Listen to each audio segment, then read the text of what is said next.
Bonsoir tout le monde. Alors, bienvenue à ce Café des architectes un peu particulier où on va remettre les prix du concours Jeunes Critiques MAC en architecture. 3e édition. Ce soir, on a plein de gens formidables. D'abord, sans doute beaucoup de finalistes au concours qui attendent de savoir s'ils ont le prix ou pas. On a avec nous Jean-François Julien de Cardin Ramirez Julien, architecte du Planétarium, qui a bien hâte de lire les textes des jeunes critiques, ce qu'on a écrit sur son bâtiment, le Planétarium. Il faut qu'on remercie nos partenaires. Donc, Planétarium Rio Tinto Alcan Espace de Vie. C'est l'appellation officielle. Aussi, bien entendu, Le Devoir, qui publiera le texte lauréat. Et puis, Canadian Architect, qui participe aussi au jury. Aussi, notre partenaire bière, les Brasseurs de Montréal. Puis, bien entendu, notre éminent jury. Alors, je vais tous les nommer. Donc, Elsa Lam, qui n'est pas avec nous ce soir, qui est rédactrice en chef de Canadian Architect. David Théodore, on lira sa biographie tout à l'heure, mais il est membre du jury donc depuis 3 ans. Roland-Yves Carignan, président du jury et membre aussi du jury depuis 3 ans. Suzanne Paquet, membre du jury depuis 3 ans aussi. Donc on s'amuse bien, la preuve c'est qu'on revient année après année. Et on pense que c'est important, la critique en architecture. Sans ça, évidemment, on ne ferait pas ce prix-là. Petite remarque en passant, nous avons la chance d'avoir Hans Ibelings ici, qui nous arrive des Pays-Bas, éminent critique, éditeur et rédacteur en chef de The Architecture Observer. Dans un de ses articles, Hans écrivait qu'il aimait bien être critique d'architecture, mais que selon lui, il y a eu un âge d'or de la critique en architecture et qu'aujourd'hui, cette discipline est un peu en perdition comme, disons, la presse papier et d'autres choses qui sont en fin de vie, si on veut. Et donc, c'est une vision assez pessimiste du métier. Et je ne partage pas, évidemment, sa vision, puisque nous avons créé ce concours pour redonner un dynamisme à cette discipline journalistique, on verra. Peut-être que je vais tout de suite plonger et inviter Suzanne Paquet à venir annoncer qui a le 2e prix. Petite remarque en passant, pendant qu'on a l'attention de tous, première loi dans l'art de faire de la critique, c'est de livrer son texte. Parce que si on ne livre pas son texte, il y a un problème. Donc sur 25 à 30 concurrents, la moitié ont livré leur texte. Donc déjà, ça en élimine une partie.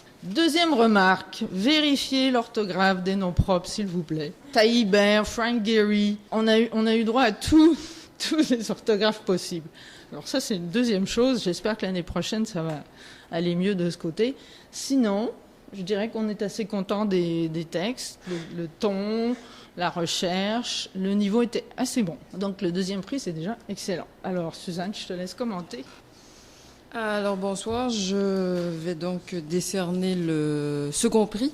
Je vous dirai d'abord ce qui nous a plu dans ce texte et ensuite je vous dirai qui l'a écrit. C'est de bonne guerre. Ouais. Voilà, donc c'est un texte qui présentait une très belle cohérence, qui nous faisait entrer peu à peu finalement dans le bâtiment, mais en n'oubliant pas son contexte urbain, donc sa situation, son environnement et ainsi de suite. C'est également un texte qui était bien écrit avec des métaphores bien choisies, des métaphores poétiques et architecturales ou architecturales des citations, en fait des références si vous voulez. Donc ce texte, et vous comprendrez cette idée de métaphore ou de citation, s'appelle L'inaccessible étoile et il a été écrit par Camille Bédard, donc second prix.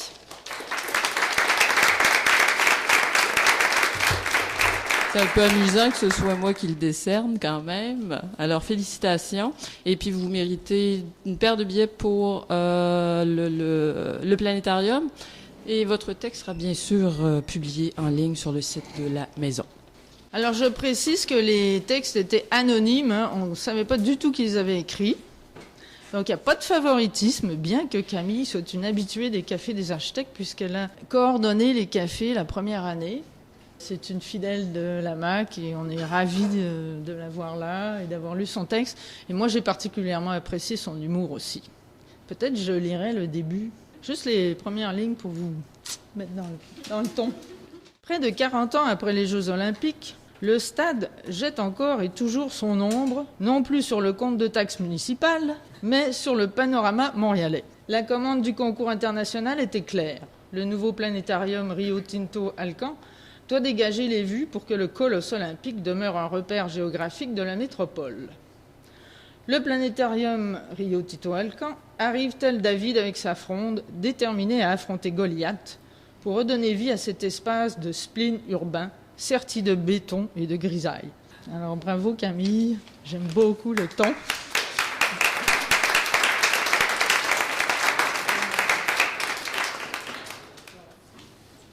Maintenant, je vais inviter Monsieur le Président du jury, Roland-Yves Carignan, à venir nous parler du premier prix. Donc le premier prix qui est remis pour des raisons tout à fait semblables que ce que tu as évoqué pour le deuxième prix. Donc c'est le fait que la critique mettait l'immeuble, le bâtiment dans son contexte qui est fort important, dans son contexte physique, coincé entre le stade, le vélodrome, aussi l'horrible cinéma Cinéplex qui est juste à côté. Le placer aussi dans son contexte d'espace pour la vie, donc l'idée de regrouper tout le planétarium avec l'insectarium et comment ça s'appelle, le biodôme, c'est ça. Donc, tout à fait de parler de son contexte, mais aussi de parler d'architecture et d'avoir des références en architecture, de bien sûr faire cette référence que j'ai bien aimée aux mitraillettes à lumière de Le Corbusier, ou parfois on disait aussi les canons à lumière de Le Corbusier. Donc de faire ces références-là. Et le texte, en fait, est bourré de références de ce genre. Et donc, c'est un texte qui s'appelait « Un nouveau planétarium » de Olivier Martinez. Donc, félicitations.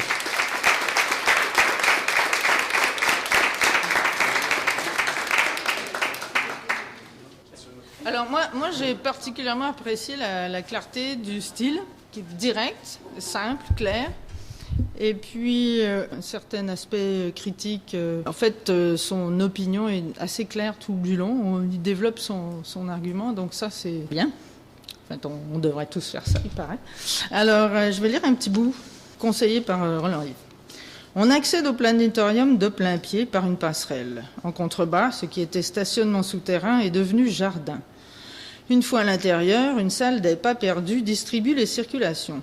Le visiteur circule entre les deux immenses sphères qui abritent les théâtres, l'une lambrissée de bois et l'autre d'aluminium. Ici, le ciel a disparu.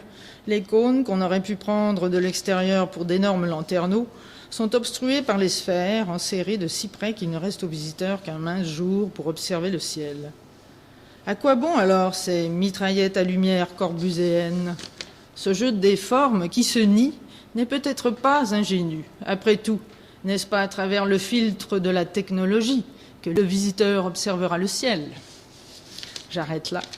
Mais vous avez bien su souligner la contradiction entre la volonté de faire un bâtiment à la gloire de la nature, mais qui regarde le ciel par la technologie. Et là, voilà. Donc, bravo, Monsieur Martinez. D'ailleurs, David, tu vas peut-être nous dire un mot sur la participation anglophone de ce concours qui était bilingue. So, just a quick word about participation in English. One of the things that we're trying to do with the competition each year is make it bigger, and for some reason that backfired this year. There were very few.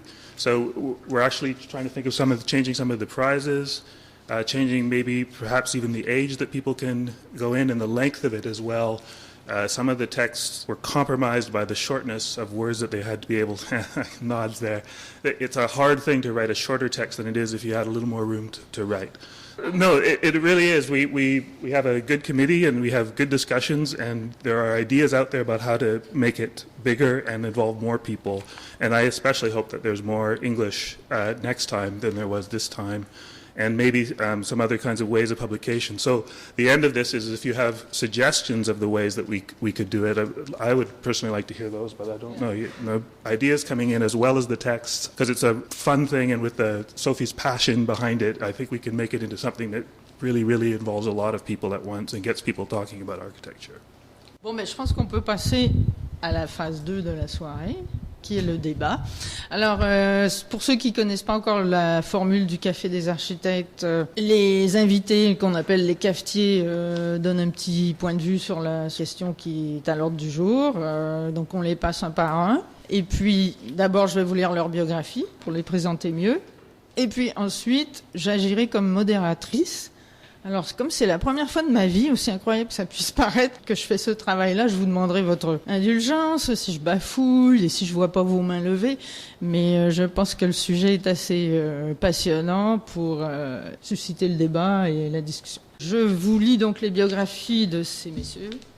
David Théodore, qui vient de parler, est un boursier Trudeau et du CRSH, doctorant en histoire de l'architecture, de la médecine et de la science à Harvard. Il a co-publié une histoire de la médecine et de l'architecture dans le Canadian Bulletin of Medical History, Social Science and Medicine et dans Scientia Canadensis. Il est donc critique depuis longtemps en architecture. On l'a lu dans, par exemple, la Gazette, beaucoup. Il est correspondant du Canadian Architect de Azur. Il a collaboré au Phaidon Atlas of 21st Century World Architecture. Et il sera professeur assistant à McGill dès la rentrée prochaine.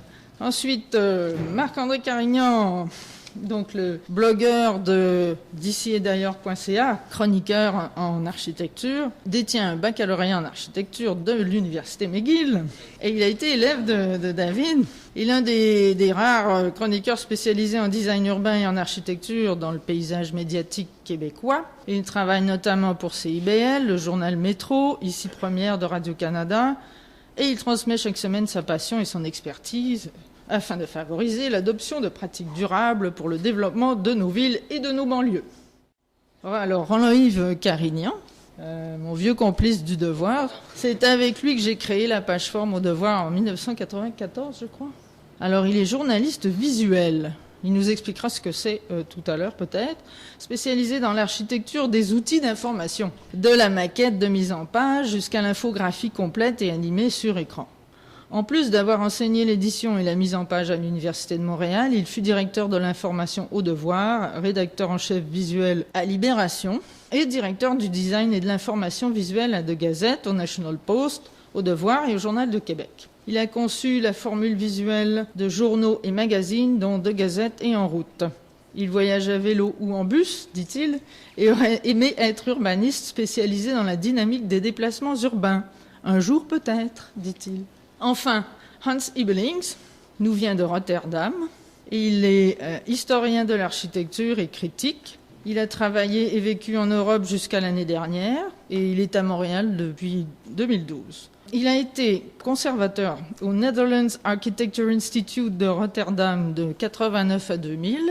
Il a été éditeur et rédacteur en chef de A10 New European Architecture et depuis 2012, il s'est lancé dans l'édition avec The Architecture Observer qui publie des livres, un blog et aussi des articles, je crois, sur le web. Il a été, bien entendu, l'auteur connu de beaucoup de livres, incluant Supermodernisme, L'architecture à l'âge de la globalisation, The Artificial Landscape Architecture, Urbanism and Landscape Architecture in the Netherlands, European Architecture since 1890, Shifts Architecture after the 20th Century. Enfin bref, on a vraiment ce qu'on appelle un critique en architecture ici présent. Alors, on va peut-être y aller dans cet ordre-là, donc le plus jeune au premier. Bon, allons-y tout de suite. Alors, tout d'abord, merci beaucoup à la Maison de l'Architecture de m'avoir invité aujourd'hui pour parler de la critique architecturale. Évidemment, de mon métier en tant que chroniqueur et en travaillant au Journal Métro, Radio-Canada, il faut comprendre que je m'adresse, disons que j'aurai une perception peut-être plus journalistique de la chose et je m'adresse normalement pas à un public de spécialistes comme vous, je m'adresse à un public généraliste, donc le public du Journal Métro, le public de Radio-Canada, la radio de Radio-Canada qui a peut-être soif d'information, mais pas nécessairement des experts en termes d'architecture et de design urbain. Donc, c'est vraiment, mon but est vraiment de démocratiser tout ça, de vulgariser, de comparer avec ce qui se fait ailleurs, avec nos problématiques ici et tenter de trouver des solutions. Et ce qui m'a particulièrement interpellé dans le texte d'invitation de la Maison de l'Architecture du Québec, c'était la question « Pourquoi? Pourquoi la critique architecturale? » Et je me suis posé la question « Pourquoi on fait ça ici au Québec? » la seule question qui me vient en tête, c'est pourquoi on critique, par exemple, un album de musique? Pourquoi on critique un film au Québec? Pourquoi on critique une pièce de théâtre? Pourquoi, finalement, on critique toutes les formes d'art au Québec, sauf la forme numéro 1 d'expression des peuples depuis des siècles, l'architecture? Et vous savez, on dit souvent que le cinéma est le 7e art, mais quand vous regardez cette liste-là des formes d'art, le numéro 1, c'est l'architecture. Et au Québec, ces dernières années, ces dernières décennies, on a perdu un peu on dirait qu'on s'en fout un peu, surtout dans le paysage médiatique québécois, de la critique en architecture et en design urbain. Et pourquoi on fait à ce moment-là une critique au cinéma, par exemple? C'est est-ce qu'on en a pour notre argent? Nous, en tant que consommateurs, on veut savoir, est-ce que je me déplace pour aller voir un film? Est-ce que ça vaut donc le déplacement? C'est un outil aussi qui va servir de comparaison avec ce qui s'est fait dans le passé, ce qui va se faire peut-être dans le futur, et ça met surtout une certaine pression sur le créateur. Or, en architecture, en design urbain au Québec, ça commence. On commence à avoir de plus en plus de reportages sur le sujet. La dernière campagne électorale à Montréal a été un très bon exemple. Tous les partis ont parlé surtout de design urbain, peut-être moins de la question de l'architecture de nos bâtiments, mais les quartiers vivants, les quartiers pour accueillir les familles, la place du vélo à Montréal, les saillies de trottoirs végétalisés, on en a beaucoup parlé. Et pourquoi ça? C'est sans critique finalement architecturale, sans pression populaire, on arrive avec toutes sortes d'aberrations urbanistiques, que ce soit ici en ville ou même sur la rive nord, la rive sud, les banlieues finalement. Il y a un manque de connaissances générales de la part en général de la population. Donc, pour monsieur, madame, tout le monde, ça devient difficile de savoir si on a un bon projet sous les yeux. On passe surtout, et ça, je pense, c'est le point le plus important, sans critique, sans pression populaire, on passe à côté d'importantes retombées économiques. Et là, le pont Champlain est peut-être le meilleur exemple actuellement quand on parle d'architecture, d'ingénierie et tout ça.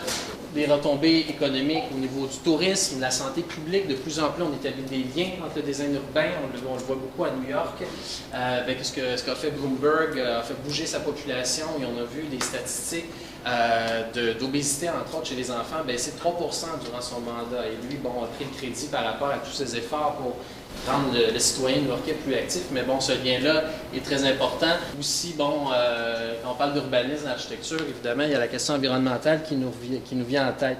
Et je pense que l'une des plus grandes aberrations, justement, quand on parle de retombées économiques et tout ça, c'est probablement la maison de l'Orchestre symphonique, si on veut prendre un exemple qui nous a coûté très cher en tant que société, qui, à l'intérieur, on s'entend, selon Kent Nagano, selon les chefs d'orchestre, ça sonne très bien comparativement à ce qui se fait à l'échelle internationale, mais quand on revient à l'extérieur, on est loin d'avoir un élément, une nouvelle fierté peut-être à Montréal qui pourrait engendrer des retombées économiques très importantes.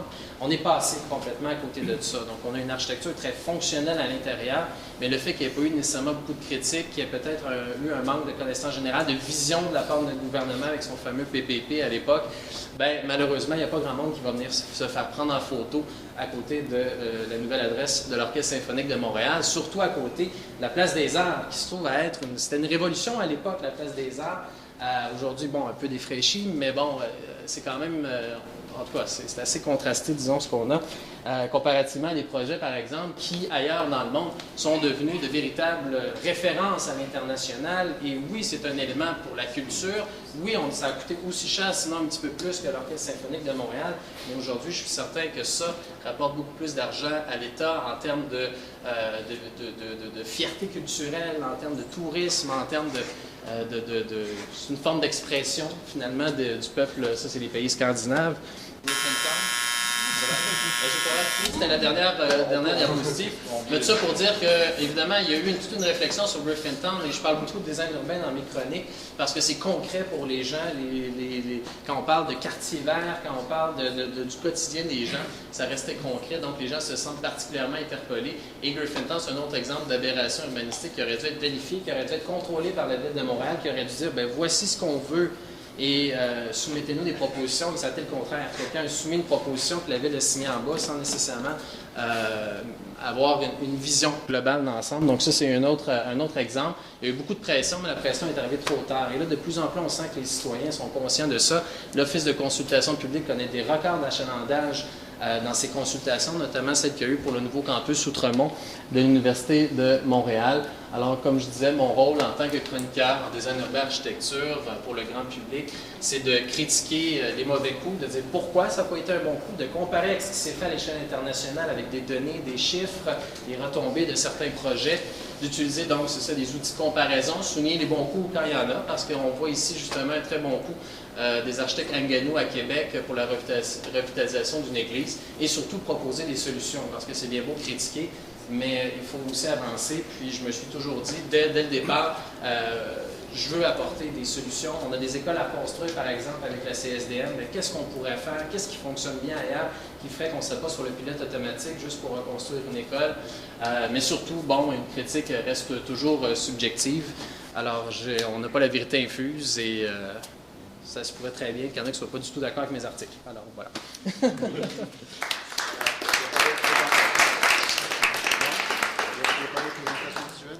Je suis aussi historien, donc je voulais juste dire quelques mots sur le problème de la critique, mais dans un sens historique. C'est-à-dire, on a des problèmes qui ne sont pas nos problèmes, c'est des problèmes que les autres dans le passé nous ont donnés. Et c'est difficile dans cette position de prendre position sans vraiment faire face à l'histoire de l'architecture. Et j'ai juste deux petits exemples. Une, c'est la question des lignes séparatrices. Donc, juste après la Révolution française, il y a les ponts et chaussées et l'école des beaux-arts. Donc, il y avait une rupture entre l'ingénierie et l'architecture. Et on ne sait pas exactement c'est où la ligne entre les deux, qu'est-ce qui les sépare. Et on ne sait pas encore aujourd'hui. Comme par exemple avec le pont Champlain, on ne sait pas si on devrait poser une critique architecturale là-dessus ou c'est une question de l'ingénierie. Et ce n'est pas simple de déchiffrer le problème parce que c'est un problème historique. Ce n'est pas juste une question de c'est quoi l'architecture. On peut faire la même chose avec l'autre côté qui est est-ce que l'architecture est un art? Est-ce que l'architecte est un artiste? Et c'est vrai et faux en même temps, mais c'est aussi cette question de l'histoire de c'est quoi un architecte. Le deuxième problème là, c'est la question d'un architecte comme profession, avec un code d'éthique, une déontologie, une éducation universitaire, etc., etc. C'est pas nécessairement, comme on pense à les grands architectes du 20e siècle, Le Corbusier, Frank Lloyd Wright, etc., ils n'étaient pas dans ce cas-là, avec cette éducation, avec cette motivation même, cette motivation, tout ça. Donc, on est pris maintenant avec les architectes professionnels et on ne sait pas exactement comment on peut les critiquer parce que comme on ne critique pas les médecins, on ne dit pas « Ah, belle surgerie, etc. » Il y a un art d'être médecin, mais on ne le critique pas juste parce que c'est un art.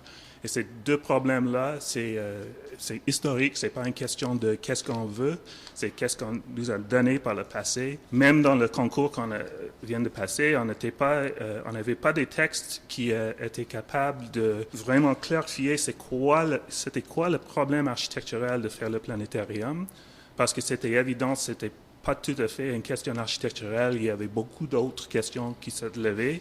Donc, c'est où exactement la question de la critique de l'architecture comme question historique. Donc, c'est juste pour peut-être forcer un peu trop, mais je veux qu'on pense un peu à soi, à cette question de où est venue l'architecture et pas juste qu'est-ce qu'on a devant nos yeux et qu'est-ce qu'on va avoir demain.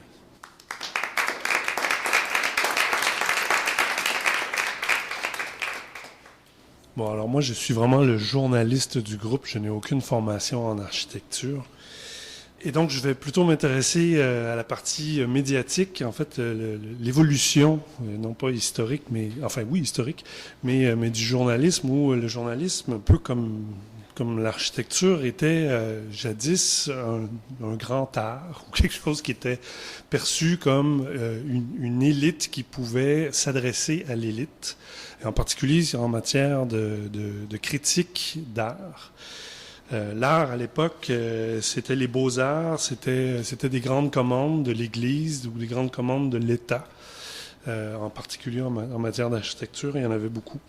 C'était aussi beaucoup la bourgeoisie, donc les plus riches, les mécènes, qui pouvaient commander des grands travaux d'architecture ou des peintures ou des œuvres d'art. Et donc, on était un peu dans ce cercle-là, assez bourgeois, en fait. on a un peu évolué, enfin on a beaucoup évolué par rapport à ça. D'ailleurs, la semaine dernière, Pierre Foglia, dans une de ses chroniques, disait la bourgeoisie, les bourgeois, ils n'existent plus. Ils se sont branchés sur Internet, ils sont devenus cons et tout ce qu'ils font, c'est consommer. En fait, il y a un peu raison, c'est que on n'essaie plus de s'élever à un grand art. Et là, je dis on, là, je parle bel et bien on, les médias. On n'essaie plus de s'élever à un grand art, mais on est davantage là comme un outil de consommation, comme dans une société de consommation, et tout ce qui est artistique, en fait, tout le cahier art, le cahier culture des médias, ben c'est quel disque est-ce que je peux acheter, quel billet de spectacle je peux me procurer. Et puis quand on veut parler d'architecture, est-ce que ça a sa place dans un cahier art ou culture? Ben non. Donc on a fait un autre cahier pour ça, un cahier Mon Toit ou Mon Condo ou quelque chose comme ça. Et dans lequel il n'y a absolument pas de place pour la critique architecturale. Ça peut sembler très négatif, ce que je dis là, et une critique, en fait, je ne sais même pas si c'est une critique des médias, c'est plutôt un état de fait des médias. Or, il reste de la place pour la critique architecturale, mais pas au sens artistique, pas au sens des arts. Et d'ailleurs, même le New York Times semble aller dans cette voie-là.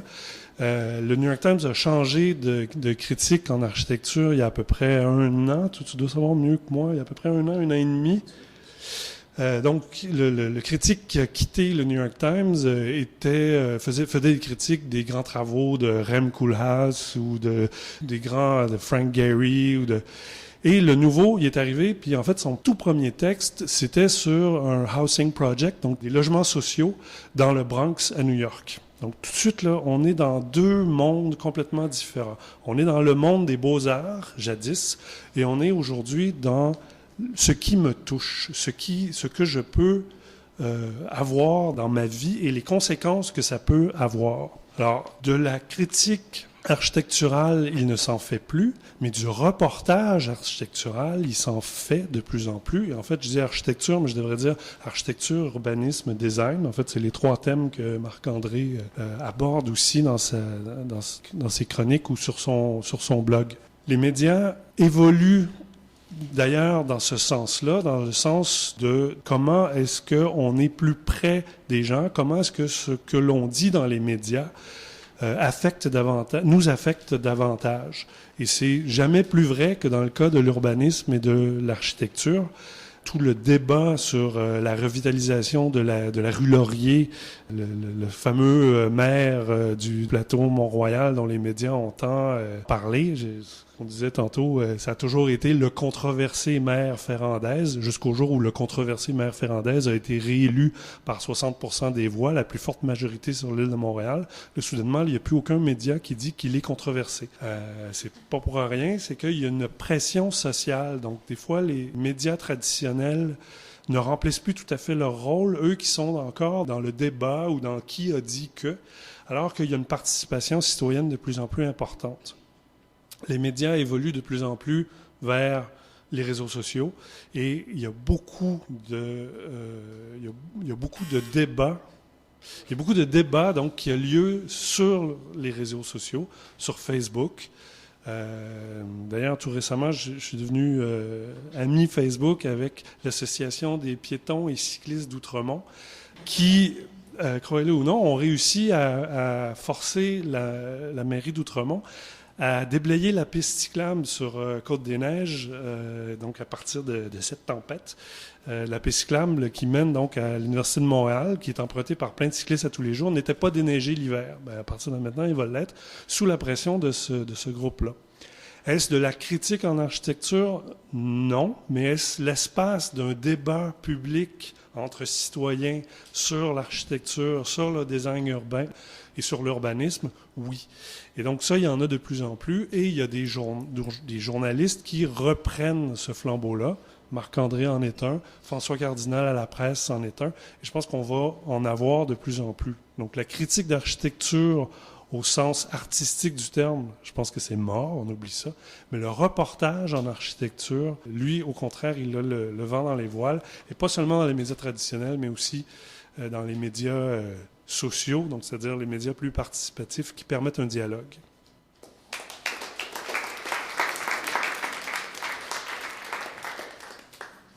I'm speaking in English. I just made a transition from one country to another, and I'm struggling with languages. The only thing you have as a critic, according to me, is language. So words are extremely important. I'm struggling in this translation from Dutch to English, finding my voice, finding the words, etc. So I save you my French for maybe another time. I'm often described as a pessimist also here, which I'm not. The fact that we are here discussing the state of criticism is a proof that it's alive, because otherwise it would be another setting. And it has many different forms. I agree with all of you in that sense that it can take different shapes and different forms. And I agree with Marc-André. I like your final comment that it's subjective, which is maybe even more true when you're French-minded, you can say so, because in French it's the act and the product and the person is one and the same thing. And I don't know if there are many other languages where you have the same parallel. Not in Dutch, not in English, anyway. So, since we all agree it's subjective, I just have a few remarks, which are mainly about language and the approach of criticism. I could talk a lot about my alleged pessimist attitude, but we keep that maybe for the discussion. Criticism, according to me, is subjective because it's always, in some ways, the projection of your own ideas on a particular piece of architecture, on a trend or a person or whatsoever. And since it's so personal, I will say something personal as well. What I don't like, to start with, is macro criticism, which addresses large issues in very general terms. Uses lots of abstractions like built environment, cities, society, capital, economy, etc. And actually it never gets any more precise most of the time. It stays in those abstract senses. And then it's for me something like a horoscope. If you're really willing to read a meaning in it, you can find a meaning, but otherwise it's something you will be forgotten. You have forgotten the next day. And then what I don't like either is the opposite side, which you find a lot, which is this kind of micro-criticism, especially if it's about the building, and the reader is taken by the hand to open the fence, to walk to the front door, to open the front door, to go in, to see the hall, to look around, see a staircase, go to the living room, walk around, go to the kitchen, etc., etc., etc. It's a form which you find often in criticism, but I don't consider that criticism. It's a kind of tedious description, and it reminds me of how woodworms are working their way to the wood. They're eating their way, and they don't mind if it's a Rococo cabinet or it's a piece of wood from the shelves from Home Depot. They just eat their way, and by doing that, destroy the building they're talking about. So what I like is something which is somewhere in between, of course, which is an approach that uses particular architecture to say something, to make a point, specific claims about something larger. Or the other way around, have concrete speculations and try to find them supported by specific architecture. And this specificity is extremely important for me. The majority of all architecture produced today is basically the same.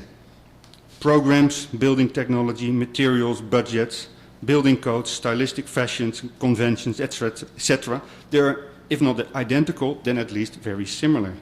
And to simplify, the essential difference is how the designer deals with that part of the project which is not fixed by all those constraints. And you cannot exactly calculate it, but according to me, it's just a few percent. So those few percent points make something different. And this difference is something which I think as a critic I want to describe. Since I see it as my job to be specific, and I have these serious issues with new languages, I very much notice some things here in North America. I'll keep it very general. That is, that there are many ways of talking about architecture without being specific.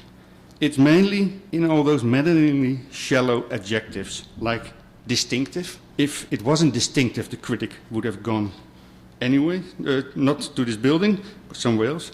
Impressive, which always leads to the question, what is actually the impression? And then my evil trio, the words I love to hate, dramatic, striking, and stunning. And especially when the last one is combined with the noun landmark. For me, that's really the end of it. If something is called a stunning landmark, and I know Azure is quite good in it, then I'm done. For me, that's a monumental embarrassment. To top it off, on my list of empty words, there are also world-class and another one, which is maybe a little bit sensitive in this context, which is the designation award-winning. Of course, there are now 2 award-winning critics here in this room, and if I may give you one unsolicited advice, don't ever use that, and if someone uses it for you, it means that they don't have anything to say and they're not interested in you, because award-winning is empty.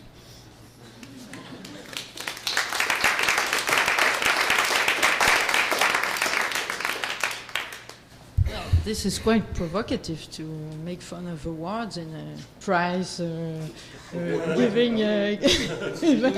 Alors peut-être qu'on va simplement commencer par voir si vous avez des questions à poser qui vous ont inspiré par ces remarques. Puis bien sûr, on va revenir en précisant certains contenus, bien entendu. Mais est-ce qu'il y a déjà tout de suite une question comme ça à Monsieur Deschamps? J'aurais envie de demander à M. Théodore de revenir sur ce qu'il a esquissé. Pour moi, il y a un problème peut-être d'identité de la profession, effectivement, d'identité historique de la profession. Et c'est particulièrement critique, si je peux utiliser ce mot-là, dans un contexte où cette profession n'est pas très ancienne et où il semble y avoir une difficulté de connexion entre la profession et la culture locale. C'est juste la question de la nature de profession et qu'est-ce qu'on va critiquer. On ne critique pas les autres professions, on ne critique pas les comptables.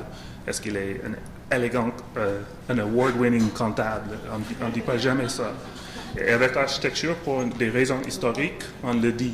C'est difficile de préciser pourquoi, et c'est bon, etc., etc. C'est vraiment une question d'aller à profondeur dans la profession, l'histoire de la profession. Lié à ça, c'est le problème actuellement de c'est quoi un architecte. Parce qu'on a dans l'histoire de l'architecture beaucoup d'architectes très importants qui n'étaient pas des professionnels. Donc, c'est quoi exactement on va critiquer dans ça? Et c'est peut-être la question des 3%. Qu'est-ce qui reste dans un bâtiment pour les architectes à faire? C'est peut-être pas la partie de la profession, c'est les autres enjeux, peut-être.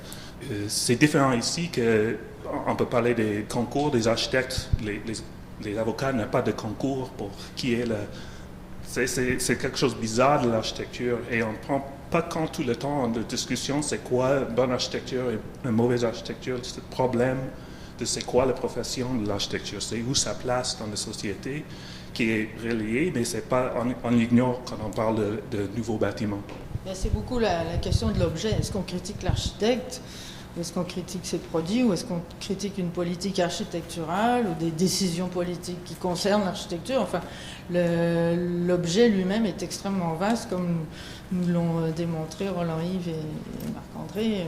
C'est sûr qu'on se met de plus en plus à ne pas parler des bâtiments, ne pas les décrire en détail, comme stunning ou award-winning.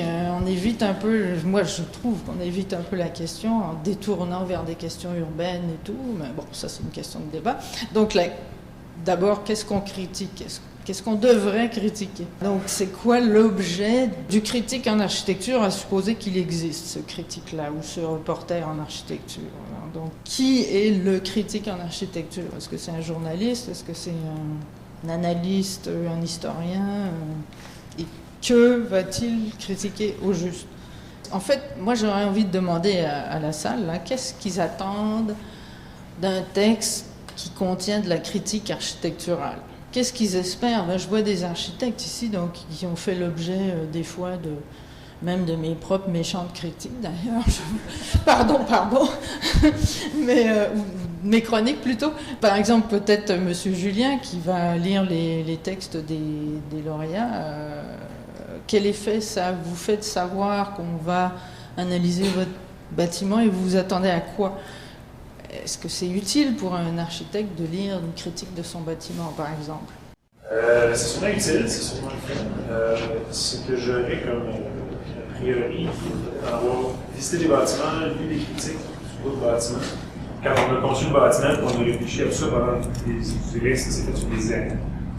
C'est sûr que ça faisait pas vraiment du tout. Des fois, t'as envie de dire aux critiques, pourquoi vous faites pas un appel pour essayer de comprendre pourquoi c'est fait d'abord?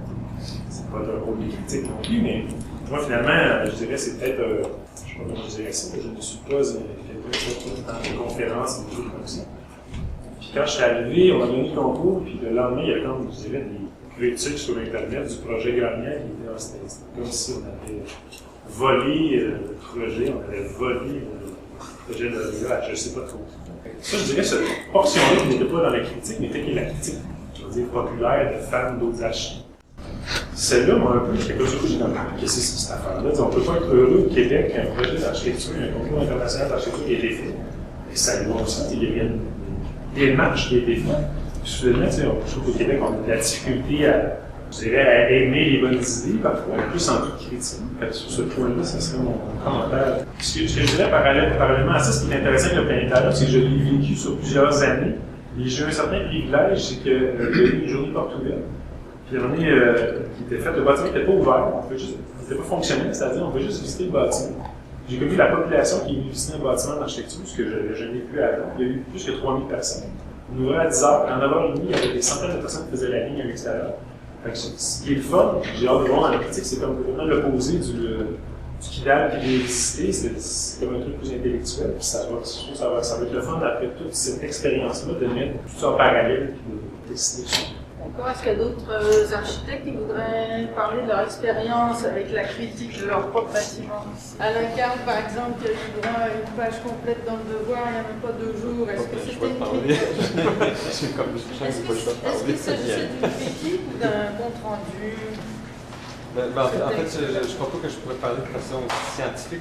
J'ai l'impression qu'effectivement, pour moi, il y a un mot-clé qui a été dit, qui est le reportage par rapport à celui de la critique. J'ai l'impression qu'on peut peut-être aussi, parce que c'est assez vaste, parce que moi aussi, j'ai l'impression qu'il y en avait un troisième, qui est celui de la critique, qu'on devrait enseigner même aussi en milieu universitaire, à travers le processus d'enseignement en architecture. C'est un aspect qui, pour moi, manque complètement dans le cursus académique et qui curieusement, devrait, je pense, être présent de façon plus structurée. On est toujours dans une situation critique à l'école, mais je suis surpris de voir qu'il y a des jeunes qui sont ici à vraiment peut-être tourner leur regard sur la critique.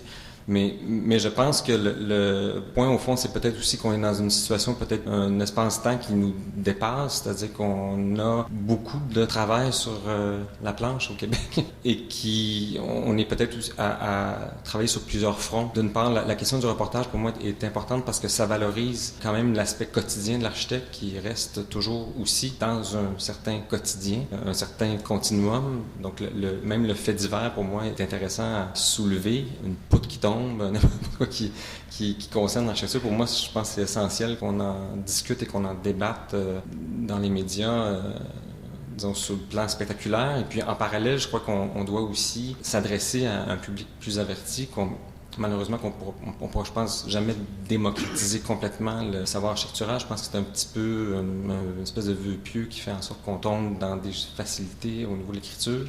Mais que tout ça doit peut-être maintenant s'identifier de façon... En fait, pour moi, je trouve que la crise est plutôt au niveau du média, au niveau de par où la critique passe. Et j'ai l'impression que tout ça, pour les critiques d'architecture, ça échappe. C'est quelque chose de très fugace à l'heure actuelle où le média n'existe à peu près plus. À chaque fois qu'on en prend un, il est déjà obsolète. On part avec le Twitter, puis bientôt ça va se terminer. Je sais que Alain est verbomoteur et que si je l'arrête pas, ça va durer. Est-ce qu'il y a d'autres commentaires sur... Je parlais de la réception de la critique par l'architecte même, parce que David soulevait la question. Moi, je peux peut-être partager un peu ma petite expérience. Quand on a commencé la chronique en architecture au Devoir, il n'y avait pas vraiment de chronique sur les architectes où on faisait leur portrait, où on disait s'ils avaient les yeux bleus, s'ils étaient sympathiques, comme fait Petrovski quand elle rencontre une star du cinéma, moi je faisais un peu la même chose des fois. Enfin, tout était bon pour intéresser le lecteur. Moi, c'était ça mon idée, il faut les accrocher de toutes les façons possibles. Mais la réaction des architectes ils étaient saisis parce qu'ils n'avaient pas du tout l'habitude de ça. Tandis que, bien sûr, un comédien ou un écrivain sait qu'il va avoir droit à son radar médiatique. Et donc, moi j'aimerais bien savoir, par exemple, comment ça se passe à Rotterdam quand un architecte se fait démolir un bâtiment par la critique. Comment ils réagissent? When they are not stunning or... Il y a une espèce de contradiction, c'est vrai, parce que à la fois ce sont des professionnels donc, qui travaillent dans l'ombre, donc ils ne s'attendent pas à être critiqués, pas plus qu'un comptable, mais la perception que moi j'ai comme reporter ou que le public a, c'est quand même que ce sont des artistes qui créent une œuvre et donc on a le droit de la critiquer comme on le ferait pour une autre œuvre.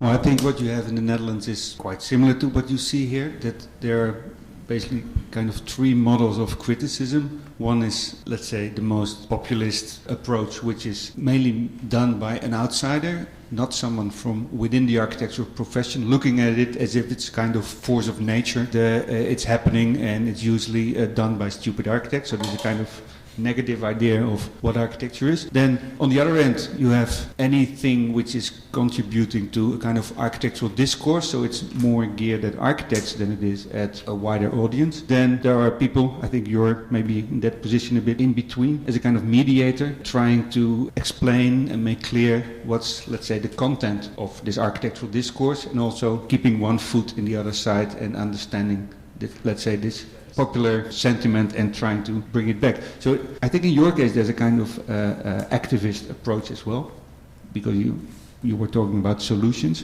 So on the one hand you have the complaints side, where everything is wrong and nothing will be better, and then you are this activist approach, and then there's the more reflective approach, which is maybe contributing to an architectural discourse, but that's in a very indirect way.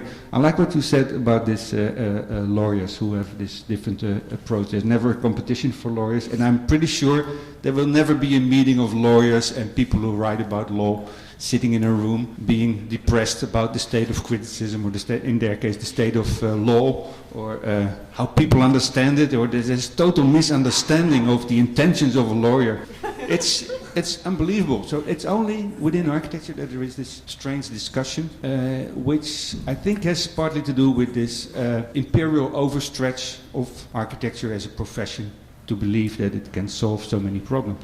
It's typical, I think, for architects to believe that they could assume a responsibility for the whole built environment. No landscape architect thinks that he's responsible for everything that's growing around us.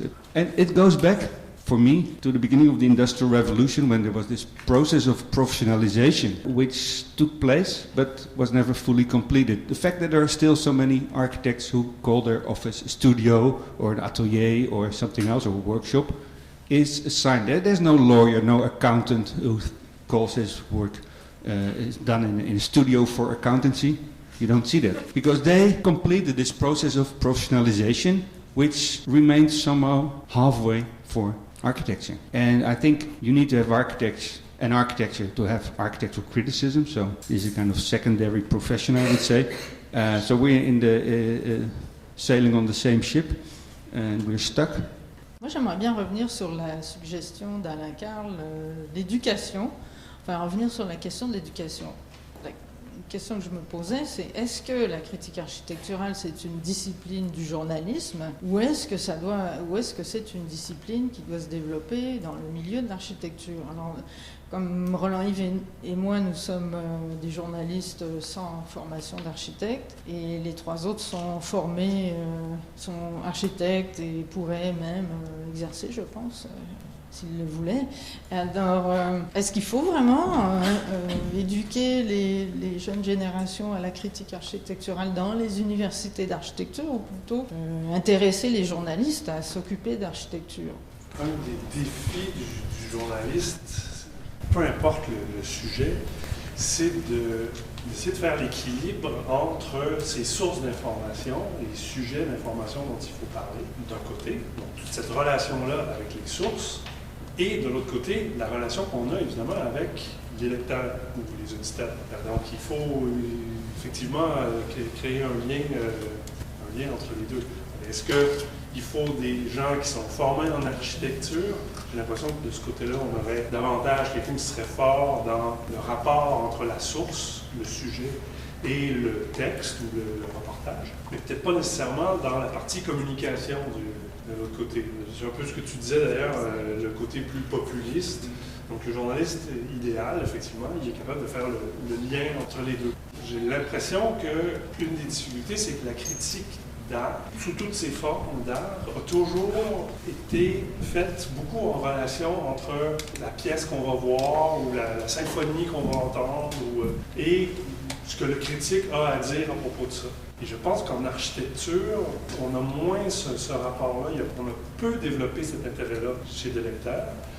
Les médias, qui sont en fait des entreprises à but tout à fait lucratif, ne voient pas l'intérêt lucratif parce qu'il n'y a rien à vendre dans un produit architectural. Donc l'espace qui reste pour la critique en architecture, elle est effectivement de côté un peu plus populiste, pour reprendre le terme que tu utilisais, le côté donc le lien entre le lecteur et le sujet, et d'être ce lien-là. Il ne faut pas évidemment que ça se fasse au détriment de certaines connaissances, de règles qui sont inhérentes à tous les arts, parce que l'architecture est aussi un des beaux-arts. Donc, il faut avoir cette connaissance-là. Moi, personnellement, forcément, vous allez dire le contraire, j'ai l'impression. Moi, je pense qu'effectivement, un journaliste est d'abord et avant tout un communicateur et un vulgarisateur. Et donc, c'est un métier en soi. Ce n'est pas aux architectes, nécessairement, d'être formés à la critique en architecture. Cela dit, c'est pas non plus, je ne veux pas dire qu'un architecte ne peut pas être journaliste. L'exemple est à côté de moi. Moi, je vous avoue que sans avoir eu une formation en architecture, je me serais peut-être senti imposteur aussi dans le milieu à un moment donné. Donc, d'avoir eu une formation me donne tout un bagage aussi au niveau historique, permet de voir ce qui s'est fait ailleurs dans le monde, permet d'avoir une base. Entre autres à McGill, on avait beaucoup de cours en structure. Permet de savoir un peu, j'ai travaillé aussi dans des bureaux avant de me lancer dans les médias, donc je sais un peu ça ressemble à quoi le travail au quotidien. Et je crois que ça me sert beaucoup, beaucoup, beaucoup, comparativement à quelqu'un qui n'a jamais fait de bureau. Est-ce que... oui, je pense que je me serais senti vraiment imposteur de ne pas avoir fait ma formation en architecture. Ceci étant dit, j'ai l'impression que tout dépend aussi du contexte par rapport... un citoyen peut faire une excellente critique sur le design urbain de son quartier qu'il utilise à tous les jours ou sur un bâtiment qu'il utilise à tous les jours. Il n'aura peut-être pas les mots pour le dire, mais il va être capable de dire que l'espace est peut-être mal conçu, il n'y a pas assez de luminosité, il n'y a pas assez de la circulation d'air, donc il va être capable de parler de son quotidien. Par contre, si on le sort de son quotidien, là, ça va devenir plus difficile. Et quand on travaille sur une base comme moi, j'ai un article à produire à chaque semaine, plus des chroniques à Radio-Canada, et tout ça, et souvent, on a très peu de temps aussi à Radio-Canada. Le matin, c'est 5 minutes. Donc, tu as 5 minutes pour jaser de ton sujet. Il faut que tu aies les bons mots, il faut que tu sois efficace. Puis bon, donc, d'avoir une formation autant en animation radio, en journalisme et après ça en architecture, je pense que ça m'aide beaucoup. Ceci étant dit, même si je ne travaille pas dans les bureaux, mon but, c'est aussi de garder un contact avec les gens qui travaillent encore dans le milieu, mes contacts de McGill et tout ça, parce que c'est important de savoir c'est quoi la réalité de l'architecte, la réalité des budgets, la réalité des concours d'architecture, par exemple. Des fois, quand c'est présenté au public, il manque un petit peu de détails, mais quand tu t'en vas dans le bureau, tu te dis « Ouais, OK, on n'a peut-être pas beaucoup d'argent, tout ça. » Je pense que c'est important de savoir comment ça se passe un peu dans un bureau. Donc, je pense que c'est un équilibre entre tout ça pour faire un bon travail, j'ai l'impression. Oui, puis peut-être que je viens de penser à un dernier point par rapport au fait de ne pas avoir de formation complètement de l'autre côté. Je pense que ça mène à des dérives qui parfois, surtout aujourd'hui à l'ère des médias sociaux et des blogs, je prends l'exemple du pont Champlain. J'ai écrit un article récemment sur « Comparer l'incomparable ». C'était ça le titre de mon article.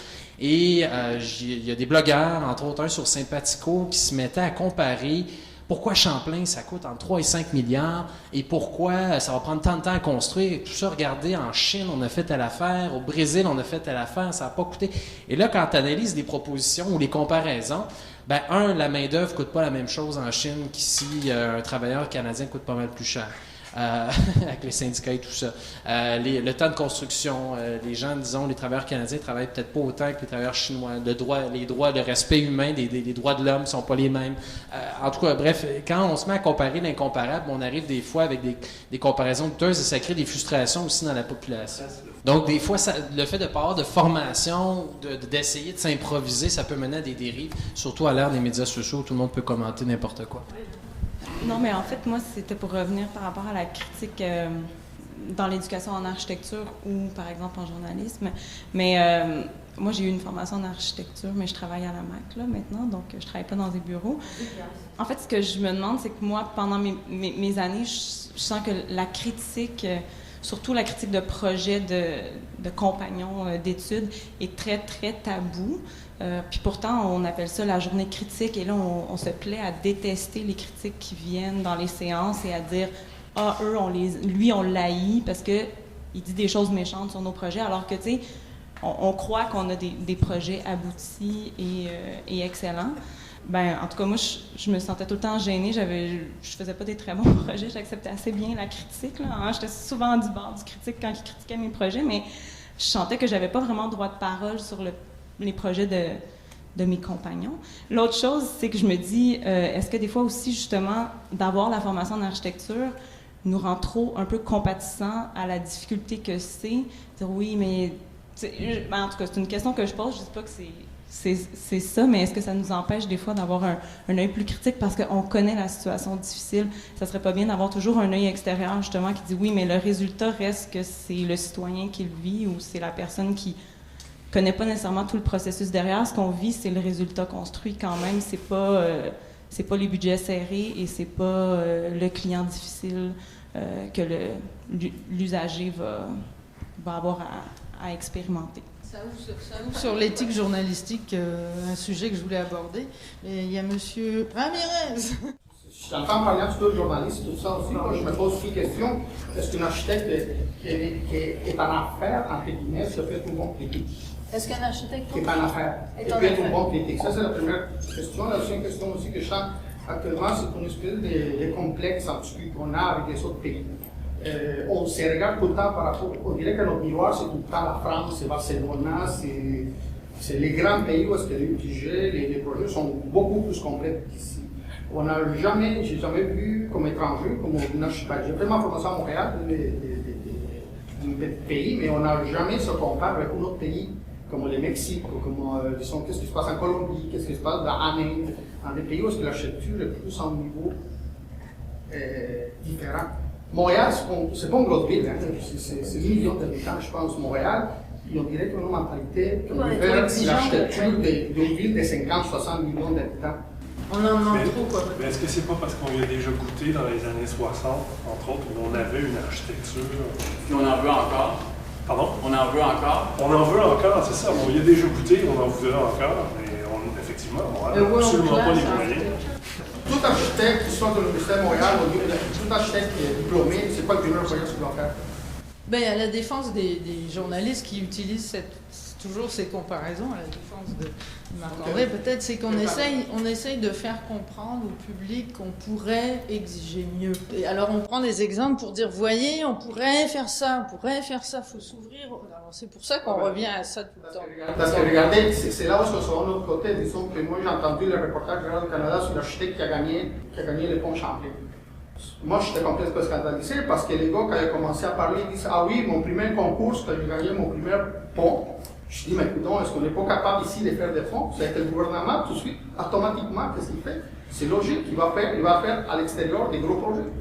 C'est qu'on dirait que nous autres, on ne peut pas faire des gros projets. Pour moi, c'est là où c'est un petit peu de voir parce que les gros projets, on se compare tout le temps avec les plus grands. C'est que moi, aller faire un pont, pourquoi est-ce qu'on est allé aussi loin que ça pour faire un pont si on a le talent ici? Jean-François, j'ai jamais fait une planétarium, c'est son primaire. Pour cette discussion sur la formation universitaire pour les architectes en critique, j'enseigne à l'université à des gens en 3e année. Je suis toujours un peu surpris de voir à quel point, en 3e année, les étudiants sont incapables de regarder l'architecture, de la décoder, de la comprendre, d'en comprendre les processus, d'en comprendre le cheminement. Ils sont dans un espèce de cursus où on doit accumuler des connaissances, des techniques. Et ils subissent tous, évidemment, cette épreuve terrible de la critique de projet. Il y a des architectes qui, 40 ans après, s'en souviennent encore avec horreur. Ça doit être quelque chose de terrible. Oui, je pense que ça pourrait être utile d'avoir une formation en critique à l'université, mais donnée par qui? Avec quoi comme référent? Avec des critiques qui vont venir donner des cours de critique, avec des architectes qui vont le donner? C'est pas très évident, ou des chercheurs.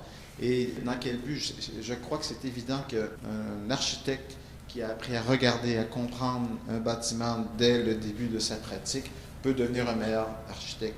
Ça ne fera pas un critique d'architecture, parce que je pense qu'effectivement, il y a une question de spécialisation. Un communicateur va le communiquer d'une certaine façon. De la même façon, je pense qu'effectivement, un critique en architecture qui n'a pas de connaissance d'architecture, c'est un peu une autre histoire. Je ne ferais pas construire ma maison par un critique d'architecture, mais je ne ferais pas faire un journal non plus par un architecte.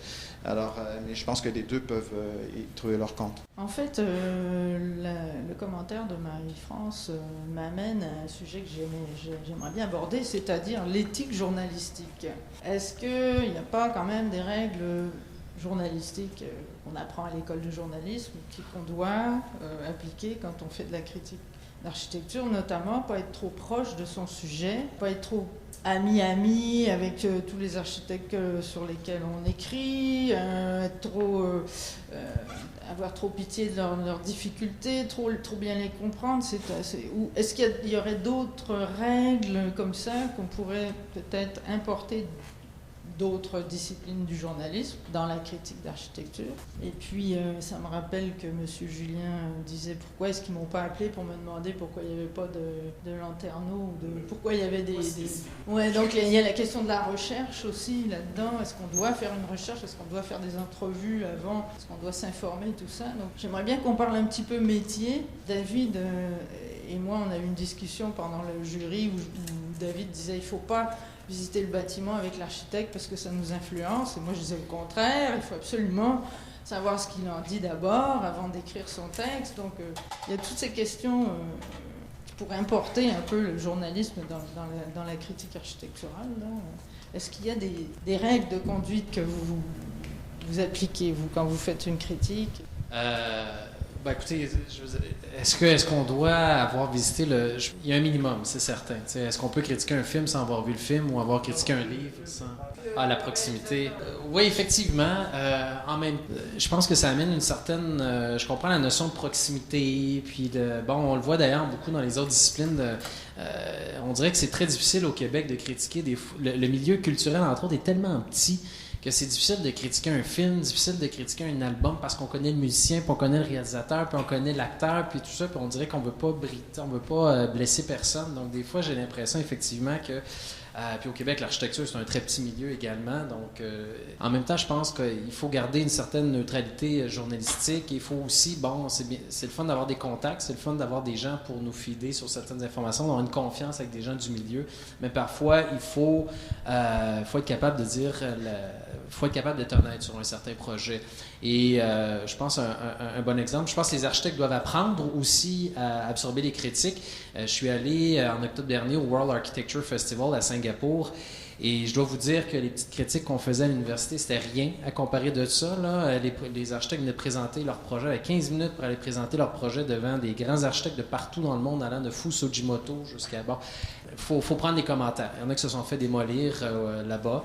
Mais ça fait partie de la game et je pense que si on prend un exemple plus local, moi dans un de mes articles j'ai démoli le musée Pointe-à-Carrière, l'extension, la maison des marins, mais de l'autre côté, et Anguenou et M. Prudhomme n'ont pas nécessairement apprécié la critique, mais de l'autre côté, après ça, m'ont reçu à bras ouverts quand je suis allé visiter l'église que vous avez vue tantôt là-bas, et j'ai adoré leur projet à Québec, donc je pense que ça fait partie de la game. Et moi, j'ai écrit une partie de mon texte avant d'avoir parlé à l'architecte parce que je voulais justement garder un certain recul par rapport au travail. Mais après ça, ça permet de fignoler aussi ton texte. Donc, je pense que l'idée, c'est d'avoir un équilibre entre les deux. Mais on n'a pas à interviewer nécessairement l'auteur d'un livre avant d'en faire la critique. Je pense que la critique comme telle en architecture, elle a de moins en moins sa place. Par contre, le reportage a de plus en plus sa place. Et il y a un intérêt de la part des lecteurs ou de la population en général pour l'architecture et les questions d'urbanisme qu'on n'avait pas il y a encore quelques années.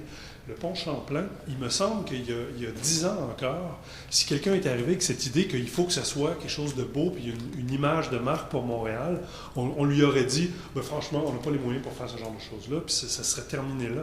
Aujourd'hui, il y a une mobilisation pour cette idée-là que ça doit être quelque chose qui va être significatif pour Montréal.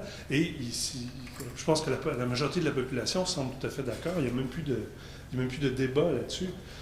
Même chose donc avec le réaménagement de l'avenue Laurier par Projet Montréal.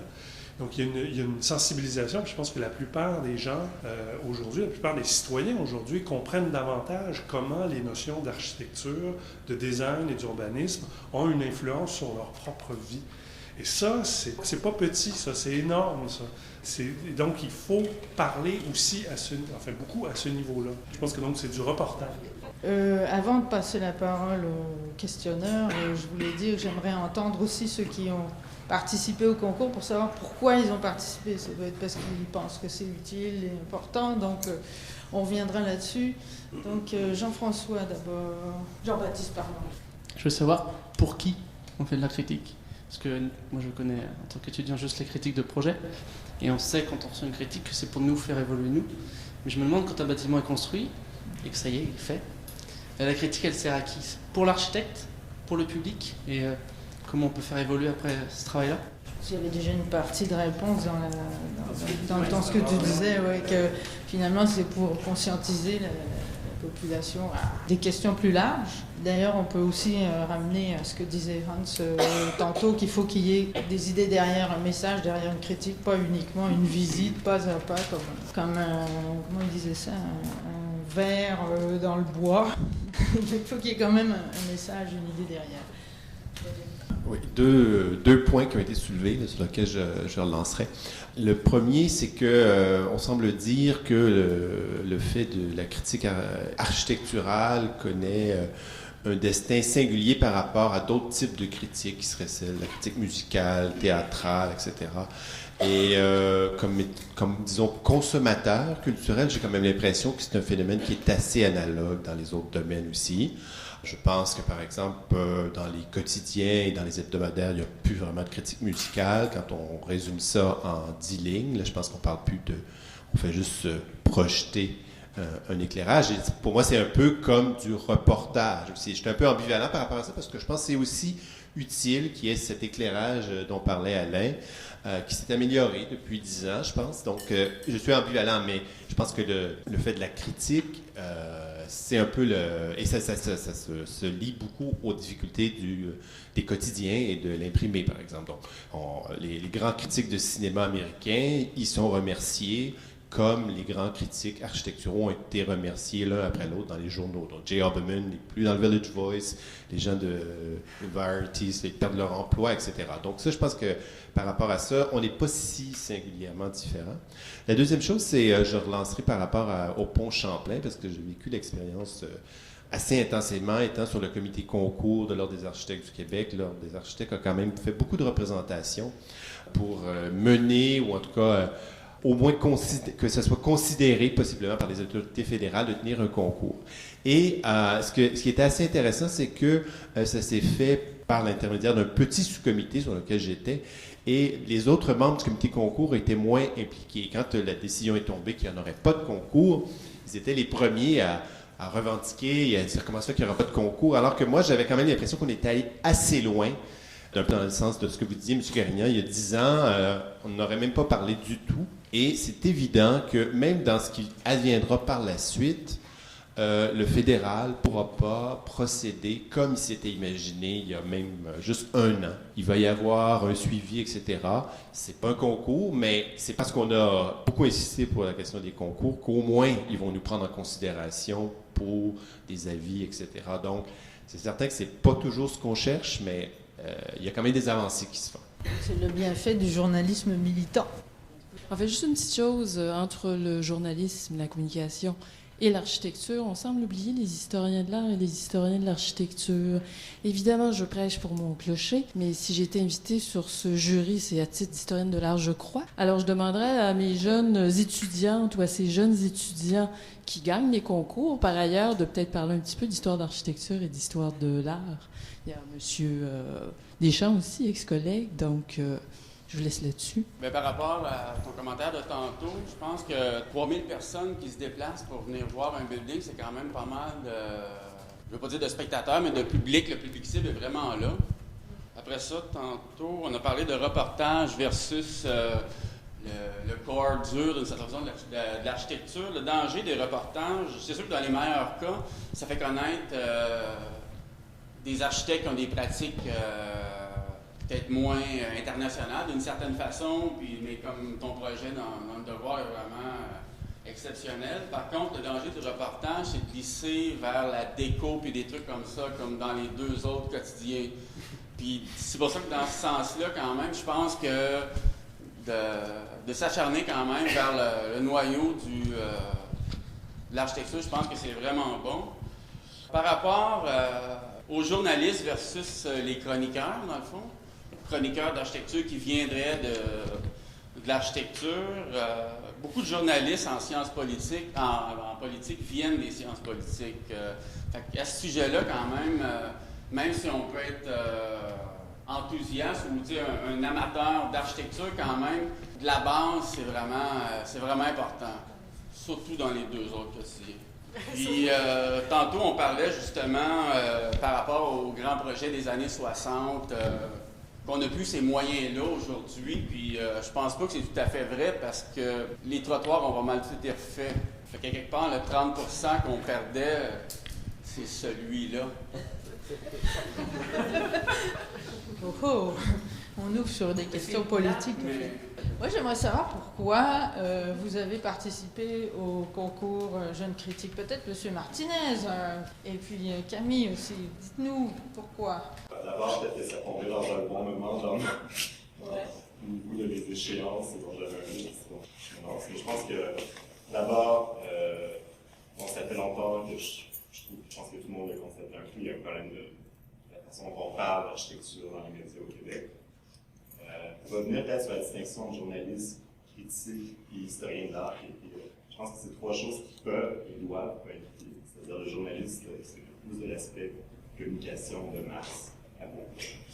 Ensuite, le critique qui va plutôt formuler une réflexion qui, en tant que telle, peut aussi, à quelque part, être neuve. Je pense que la critique peut être considérée comme un travail artistique en soi. Et d'un autre côté, le travail d'historien d'art qui est vraiment de la recherche des produits, du savoir nouveau. Peut-être revenir au commentaire justement sur le pourquoi est-ce qu'il ne m'a pas appelé. Je pense que le journaliste aurait appelé. Je pense que le critique ne m'a pas appelé, je pense que c'est pas son travail d'appeler.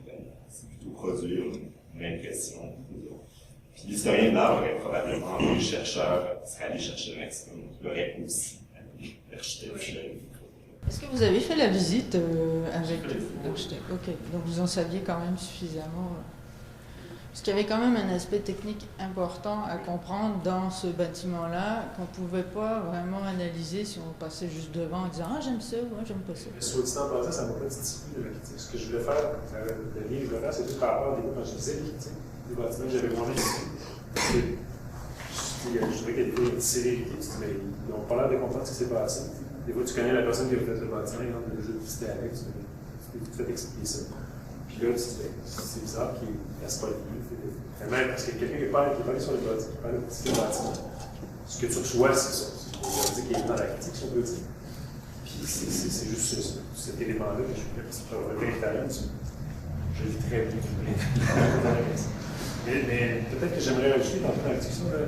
Moi, je pense que la critique, c'est comme primordial. J'ai beau être un praticien fondamentalement. Je trouve que des fois, au Québec, il se produit des bâtiments. Tantôt, on disait qu'on n'a pas assez de moyens dans ce extérieur. C'est pas parce qu'on n'a pas de moyens qu'on est obligé d'accepter tout ce qui se fait. Des fois, je vois des gens pour qui je suis en compétition sur des mandats publics. Puis je me dis, c'est épouvantable parce qu'ils ont déjà fait les bâtiments qui viennent en référence dans leur œuvre. C'est comme, il n'y a pas de richesse. C'est comme c'est implémenté par l'œuvre. C'est sûr qu'il faut de la critique. J'ai l'idée, peut-être, je ne sais pas comment. Des fois, on ne pas peur du reportage, ben oui, il y a plus de monde qui s'en intéresse, peut-être qu'on va prendre ces gens-là, qu'on va préparer à un même niveau aussi. C'est super important de trouver une façon de l'améliorer. Est-ce qu'il y a d'autres concurrents, candidats qui pourraient nous dire pourquoi ils ont participé au concours? Qu'est-ce qui les attirait là-dedans? Camille? Bien, moi, je suis tout à fait d'accord avec Olivier, c'est une question de perspective. Je pense que le journaliste, l'historien de l'art, l'architecte peuvent contribuer à la réflexion, mais c'est une question de qui va l'apporter, comment. Puis la critique reste subjective, donc, et puis c'est des pistes à réflexion. Moi, ce que j'ai vu du bâtiment, c'est pas la même chose que lui a vu que d'autres participants, mais je pense que c'est important de le faire. Puis c'est aussi cette notion de médiation, de vulgarisation, de pas rien couler dans le béton, là, littéralement. C'est juste d'amener les gens, monsieur, madame, tout le monde, les architectes, les spécialistes, à formuler leur propre réflexion sur ce qui se construit maintenant, pourquoi, pour le futur de l'architecture. Moi, j'avais participé à la deuxième édition du concours. Et en fait, j'aimerais dire que la critique en architecture, c'est aussi une partie de plaisir. Après des études en architecture ou autres études, on fait certaines choses. On a l'atelier, on travaille fort et tout ça. On a les profs qui nous critiquent, on a nos collègues qui sont là. Mais je pense que s'asseoir devant une feuille et visiter l'architecture en tant que telle et sentir les émotions et en parcourant le bâtiment. Et en fait, c'est de la création, mais c'est un autre type de création, mais c'est vraiment une partie de plaisir. Je sais pas qu'est-ce que tu en penses, mais c'est ça, c'est de la création. Et je pense que Sophie, vous aimez bien écrire aussi. Et je pense que c'est un plaisir d'écrire, de sortir de notre cadre d'architecture et de projet avec les mains et de pouvoir sortir quelque chose, imaginer, développer un fil conducteur aussi dans le texte. C'est vrai qu'on n'a pas parlé d'écriture encore, Yves. Moi, il y a une question qui me vient maintenant et qui me semble relativement qu'on n'a pas abordée. On a parlé du grand public, c'est très bien, il faut faire quelque chose de ce côté-là. On a parlé des architectes, c'est très bien, il faut faire quelque chose de ce côté-là. Ce dont on n'a pas parlé, ce sont les décideurs, ce sont les politiciens. C'est la classe dirigeante, la classe responsable, les gens qui prennent une décision et qui, très souvent, à quelque niveau que ce soit, qu'on part du comité d'urbanisme d'arrondissement jusqu'au Premier ministre, très souvent n'est pas beaucoup plus éclairé que le grand public. Ils n'ont pas le temps de lire, ces gens-là. Ils lisent des tweets, c'est ça qu'ils lisent maintenant. Pour aller dans le même sens, j'avais une question à poser. On l'a vu, monsieur le disait tout à l'heure, parfois on peut se retrouver avec on regarde qui est invité dans un concours, on se dit mais pourquoi lui, c'est horrible ce qu'il fait, c'est stupide.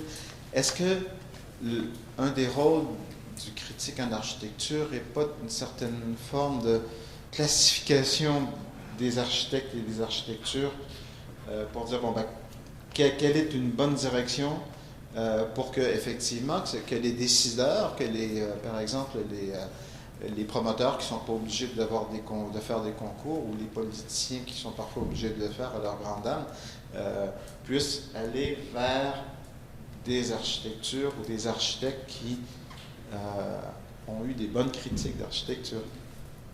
Well, that could certainly be a role. There is, of course, some work to do. And those who are able to decide, those who have the money to invest, are not always the ones with the most delicate opinions about architectural quality, that's for sure. But maybe we've been talking about architectural criticism, mainly from the point of view of this last word, criticism, when all the different roles a critic can have. But I think we should also take into account what kind of architecture we're talking about. There is this wide variety of things which could be addressed by a critic. It can be kind of high-style, award-winning, stunning architecture, or it can be something which is just very ordinary. There is something which strikes me, and this is speculation which I want to share with you.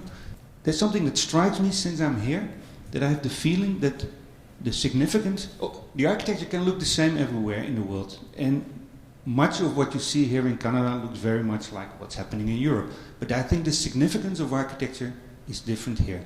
It's not the same as in Europe. And there is this idea, because of this cultural dominance of Europe during previous centuries, there is this idea that architecture is very much defined by a European set of notions, which is exported, imposed, etc., which makes many believe, including critics, that all architecture here should be addressed within this framework of European notions.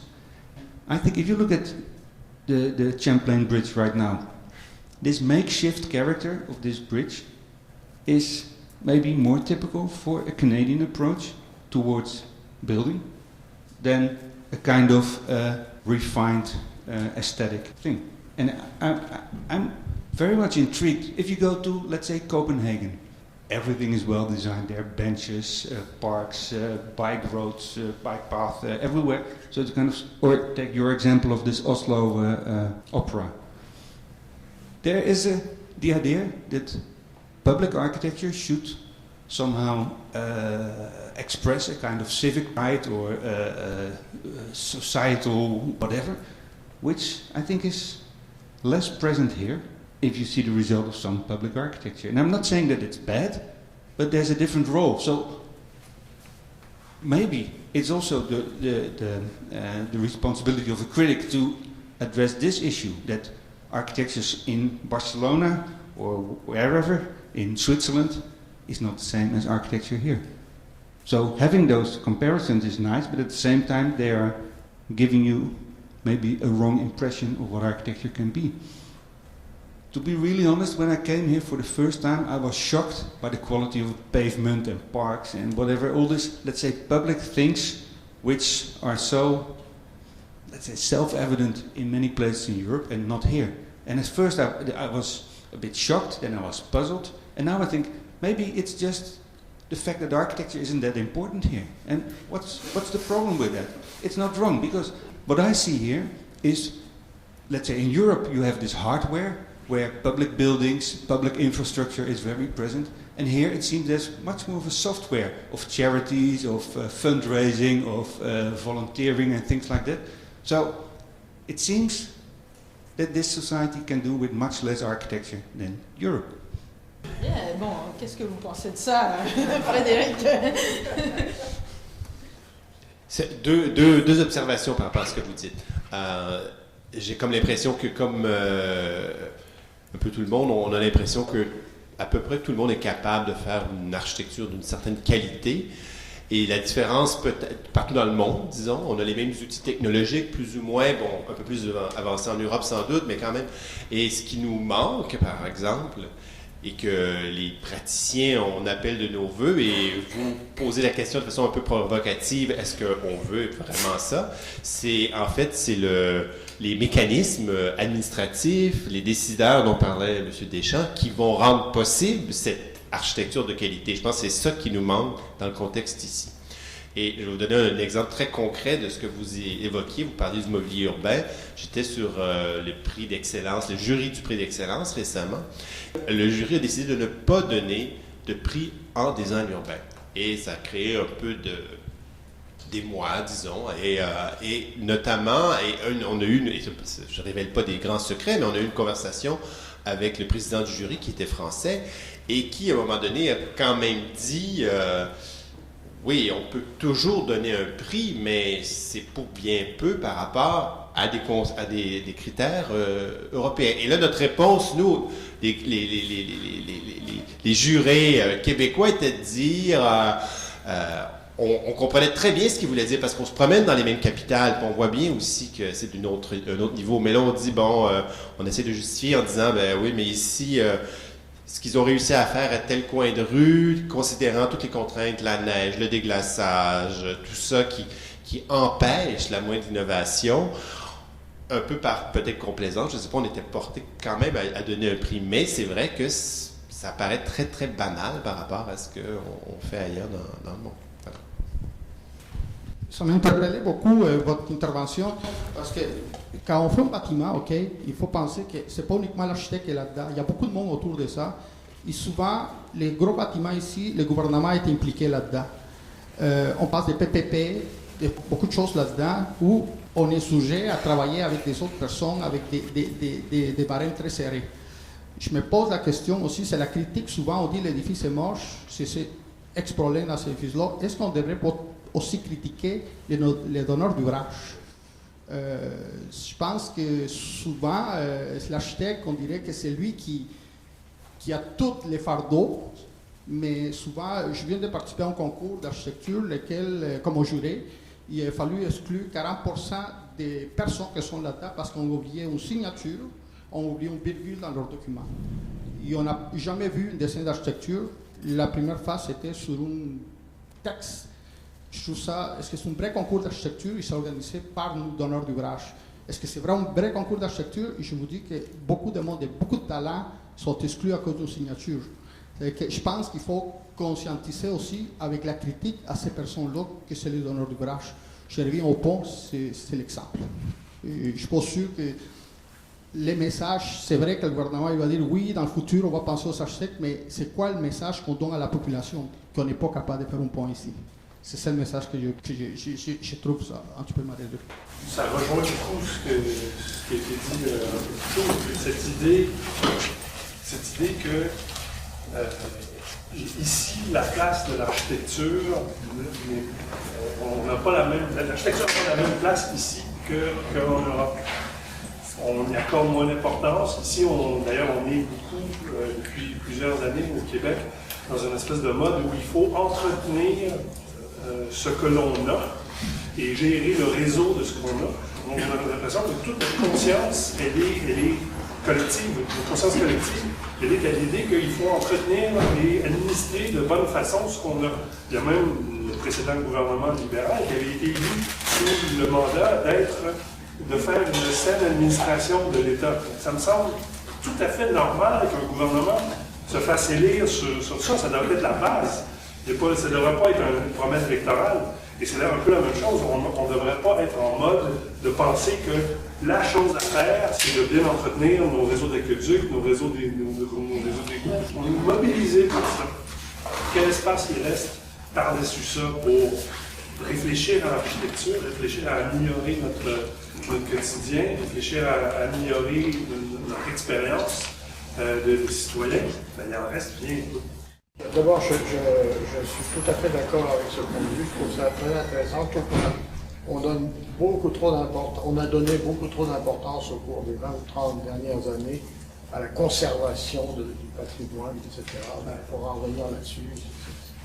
J'ai aussi été intéressé par le point de vue de M. Higgins, mais il y a une chose que je ne voudrais pas qu'on confonde, c'est confondre la particularité d'une culture, une façon d'envisager le domaine bâti, et confondre ça avec accepter une qualité inférieure sous prétexte de différence. Et ça, c'est plus difficile à déterminer. Mais là c'est moi qui ai une question pour vous. Est-ce qu'au Québec, on n'a pas notre côté où on cherche toujours le consensus? Je pense qu'on intègre tout de suite, dès qu'on réfléchit à améliorer quelque chose, on intègre tout de suite les contraintes économiques. On arrive très difficilement, puis j'ai travaillé quelques années en France, puis ça m'a surpris, même à l'intérieur du journal, des fois on avait des projets pour essayer de développer quelque chose, puis jamais on se limitait aux contraintes économiques, au fait qu'on n'a pas d'argent, comment est-ce qu'on va financer ça. Au mieux même, on disait, il y a des gens qui sont payés pour trouver l'argent, c'est pas notre problème à nous. Alors qu'au Québec, on est toujours dans cette idée de consensus, et donc on prend tout de suite les contraintes économiques qui nous empêchent de réfléchir pour ce niveau-là. Question, est-ce que vous voyez ça comme ça aussi? Absolument, oui, absolument. Moi, quand je vais en France, maintenant, je suis terrifié par la façon dont ils procèdent, effectivement. Je me dis, c'est pas possible. D'un autre côté, je pense que vous avez raison. Il faudrait peut-être trouver un juste milieu entre les deux. C'est-à-dire que c'est vrai qu'on a une façon d'aborder l'architecture et bien d'autres choses. Oui. Il y a eu des livres publiés là-dessus, d'ailleurs, sur l'attitude. On parlait pas de québécoise, on parlait de canadienne, en disant oui, nous on est différents, on est beaucoup plus, on est moins porté aux grands gestes et une espèce de don quichotisme qui existe quelquefois et qui est quelquefois un peu agaçant dans certains pays d'Europe. Bon, il y a peut-être un juste milieu à trouver entre les deux, c'est-à-dire que c'est pas non plus très intéressant. Je veux dire, un trottoir brisé et des rues défoncées, c'est des rues défoncées. Qu'on ne vienne pas me dire que c'est parce qu'on a une particularité culturelle. L'heure tourne, alors je pense que je vais aller directement à ma dernière question, mais vous pourrez continuer après, mais j'aimerais pas qu'on se sépare sans parler de la fameuse subjectivité, du jugement subjectif. Parce que c'est un fait que quand on écrit de la critique d'architecture, on se réfère quand même à un idéal esthétique. Et on nous dit toujours des goûts et des couleurs, on ne peut pas décider que telle architecture est bien, telle autre est mal, etc. Et là, on a beaucoup de misère avec ça au Québec, de pointer un bâtiment en disant ça c'est moche, puis ça c'est bien. Et au nom de quoi? Au nom de quels critères? Alors est-ce qu'on peut se permettre? J'aimerais quand même qu'on revienne sur cette question de subjectivité. Je ne sais pas ce que vous en pensez, David, on t'a pas entendu beaucoup. Je ne vois pas dans le critique architecturale une subjectivité. Ce n'est pas chaque personne qui a une opinion. Ça, c'est plutôt les sections commentaires après l'article que chaque personne peut s'exprimer, mais ce n'est pas ça le critique.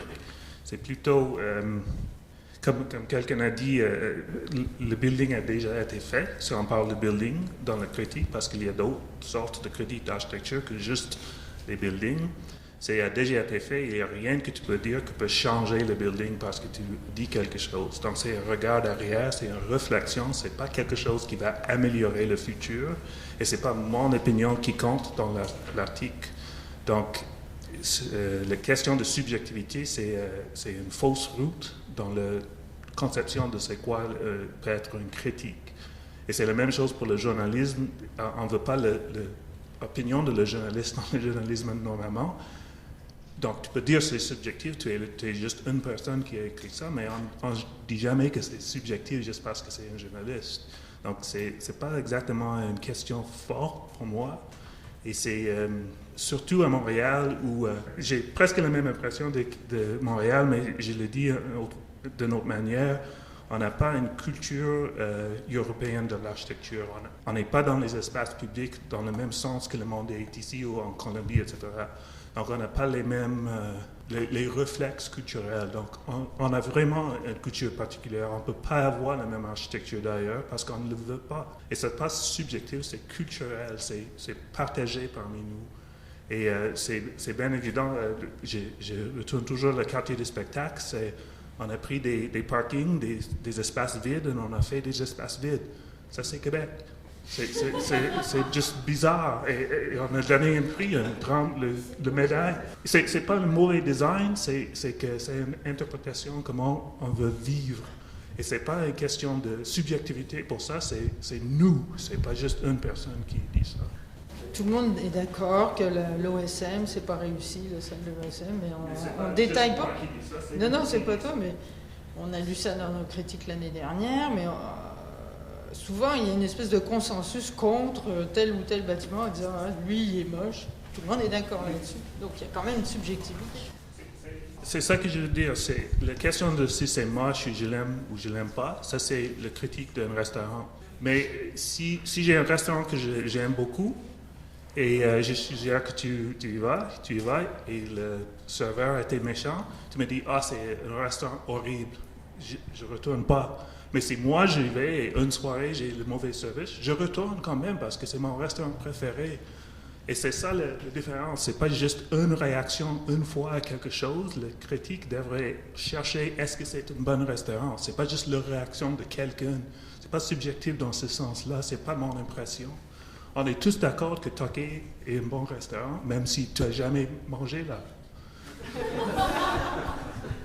Bien, en complément, en fait, ce que je dirais, c'est que pour sortir de la subjectivité, là, puis j'aime ou j'aime pas, puis des trucs comme ça, parce que ça reste vraiment quand même à la base, là, bleu ou rose, c'est bien plus d'aller vers une analyse plus dans le vrai puis le faux. Un bon bâtiment, c'est ça, c'est qu'à un moment donné, on peut finalement faire presque une grille, puis c'est bon, finalement, la balance fait que le bâtiment est bon, sans que ce soit vraiment, comme je viens de le dire, tandis que sinon, il y a des discours des donneurs d'ouvrages, justement, puis on nage complètement dans le faux, justement, avec le pont Champlain, puis tout ça. Le faux? Le faux, des faux arguments pour passer telle chose, éviter justement de faire un concours, donner directement les contrats. Tout ça, ça nage justement, tant qu'à moi, dans des trucs faux, justement, par rapport à ton commentaire, justement, Un bon bâtiment répond à des questions qui se vont soulever. Peut-être pour sortir un peu du bon ou mauvais, mais pour reprendre l'analogie du restaurant, un restaurant, qui a un service très lent, pour certains, ça va être un mauvais service parce qu'ils veulent être entrés et sortis en une demi-heure. Et pour d'autres, un service trop rapide va être mauvais. C'est donc d'être plus descriptif que de dire c'est bon ou mauvais, mais d'écrire qu'est-ce que c'est va permettre justement que le lecteur puisse faire sa propre décision de si c'est bon ou mauvais ou de mieux comprendre. On revient quand même à une chose dont on n'a pas parlé, c'est l'écriture, parce que c'est l'écriture, le travail, la matière du critique. Donc ça, Maya en a parlé, du plaisir d'écrire. Est-ce qu'un critique d'architecture doit être capable de bien écrire?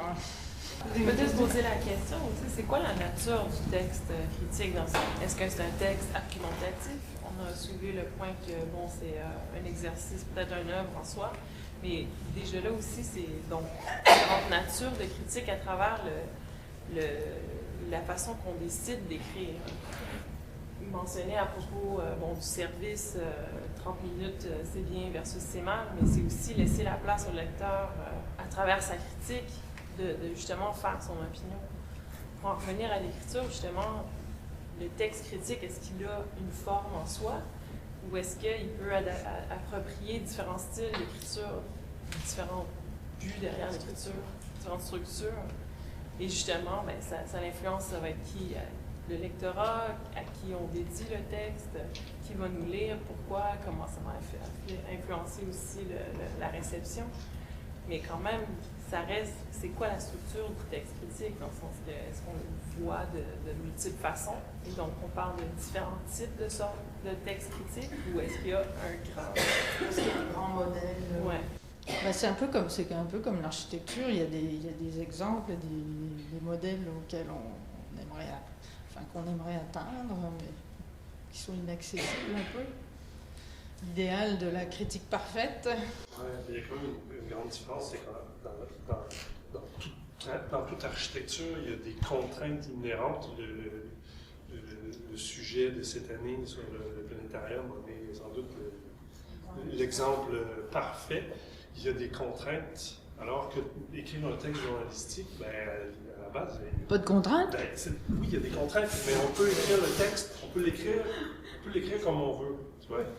Tandis que faire le planétarium à cet endroit-là précisément, on ne pouvait pas le construire comme on voulait. Donc il y a un paquet en fait, c'est le principe de l'architecture ou du design, de trouver des solutions à tous les problèmes qui sont proposés. Le principe d'un texte journalistique, forcément, c'est de tenter de vulgariser et de faire comprendre quelles sont les contraintes de l'architecte, quelles étaient les contraintes de l'architecte, comment il a réussi à les relever, les résoudre, chacune de ces contraintes-là, et en quoi ce bâtiment-là donc, est utile et pertinent et efficace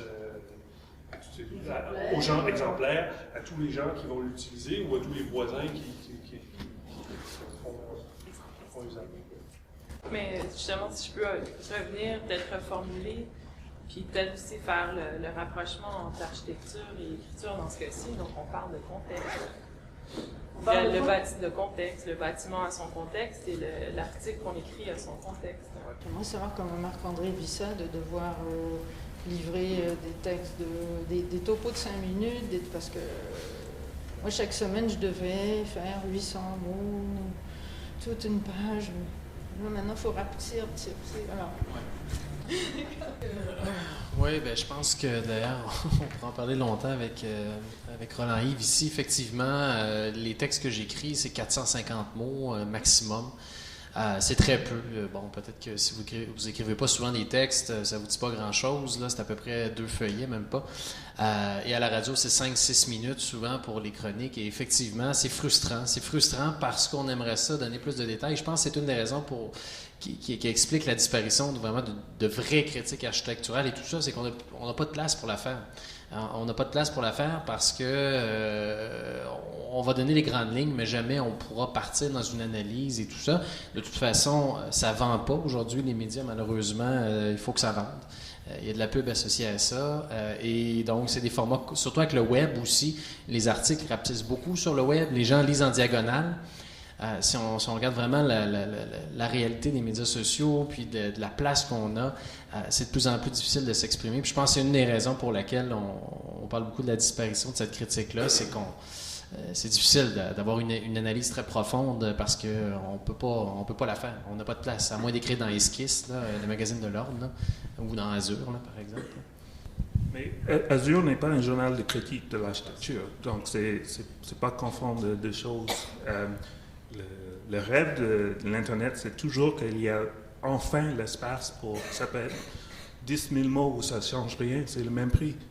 Donc c'est un peu bizarre que tu le trouves comme une contrainte quand autour du monde on commence à avoir des projets pour avoir le plus long form journalism sur le web qui est maintenant possible, qui n'était pas possible il y a 10 ans. On le voit, le temps entre autres là aussi avec la presse, puis la presse plus, l'iPad, évidemment il y a plein d'analyses qui sont faites à savoir combien de temps les gens restent à lire un article puis tout ça. Et souvent ce qu'on réalise c'est que les gens... Tu peux avoir 400 mots et un lien aux 10 000 mots. Oui, mais la grande interrogation, c'est combien de personnes vont se prévaloir du 10 000 mots. Mais je dirais, David, que j'ai l'impression, à lire pas mal tout ce sujet-là, que c'est une des grandes interrogations et un peu une des déceptions d'Internet. C'est-à-dire que oui, la possibilité y est, mais la quantité de gens qui s'en prévalent est bien en deçà de ce qu'on aurait pu souhaiter. Mais c'est à chaque personne, à chaque moment. Des fois, je vais manger au McDonald's, mais oui, ça m'est déjà arrivé d'aller au Toqué aussi.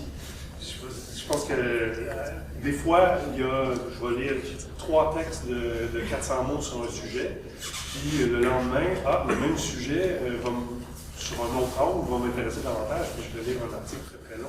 Oui, mais je pense qu'il y a un phénomène générationnel qu'il faut prendre en compte, qui change la donne. Non, mais c'est vrai quand même. When we talk about these constraints, I think every job has constraints, which is normal.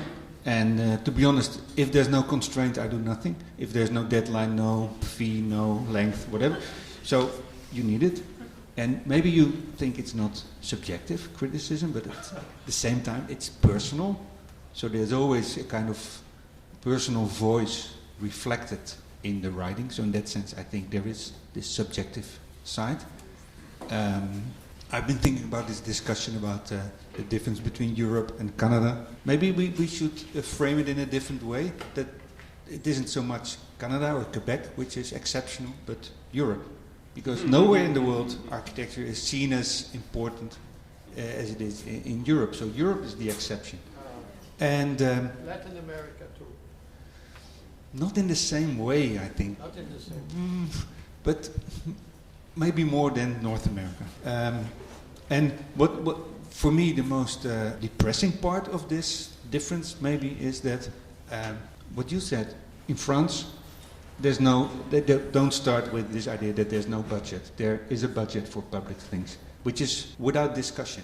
And here, I think everything is always framed as taxpayers' money, which is killing for architecture, I think. Alors j'aimerais vous dire au revoir, clore, en reposant cette question, puisqu'il y a beaucoup probablement d'étudiants ou de finissants ici, puisqu'on est d'accord qu'il faut apprendre aux étudiants à lire un bâtiment mieux que ça, c'est un fait, et puis qu'il faut les habituer à la critique. Alors, sous quelle forme ça devra se faire dans les universités? Est-ce que vous avez envie d'apprendre ça à l'école d'architecture, ou est-ce que vous avez envie de faire un mineur en communication à l'UQAM ou quoi? Donc je vous laisse là-dessus, et vous pouvez nous répondre sur notre Facebook par exemple.